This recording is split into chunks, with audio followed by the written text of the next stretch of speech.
On va faire maintenant une transaction en utilisant l'adresse, ok, on dirait pour effectuer un chèque. Donc pour effectuer un chèque, même encore, même principe, comptabilité, inscription. Et là, on a une transaction en date du 20 mars que vous avez à la page 17 de votre guide. En fait, on a reçu une facture d'Hydro-Québec et qu'on paye cette facture-là immédiatement. Mais qu'est-ce qu'on fait? Ici, je m'en vais dans ma date.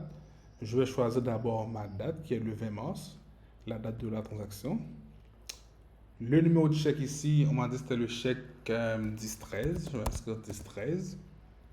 La description, c'était en fait, c'était frais d'électricité pour février. Donc, on va dire frais d'électricité pour février. Et là, le frais d'électricité, ça doit être dans le compte 5020.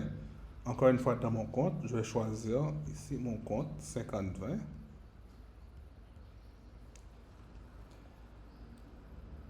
Et puis maintenant, dans ma colonne débit, je dois inscrire le montant de taxe incluse. Donc, le montant de taxe incluse de la facture, c'est 200 $. J'inscris 200.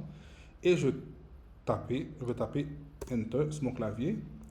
Et à l'aide de mon raccourci clavier P, et ma taxe va être calculée de façon automatique telle que vous le voyez dans votre fichier d'exercice à la page 17.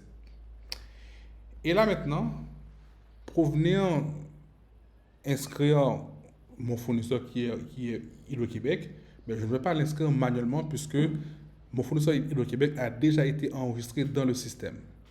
Ce que je vais faire, je vais cliquer sur le nom ici, vous voyez, le nom, comme je disais tantôt, tout mot qui est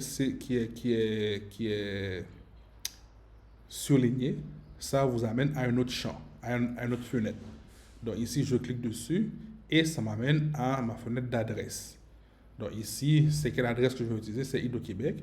Je vais sélectionner Hydro-Québec. Et là, vous voyez, j'ai toutes les informations concernant Hydro-Québec qui sont ici.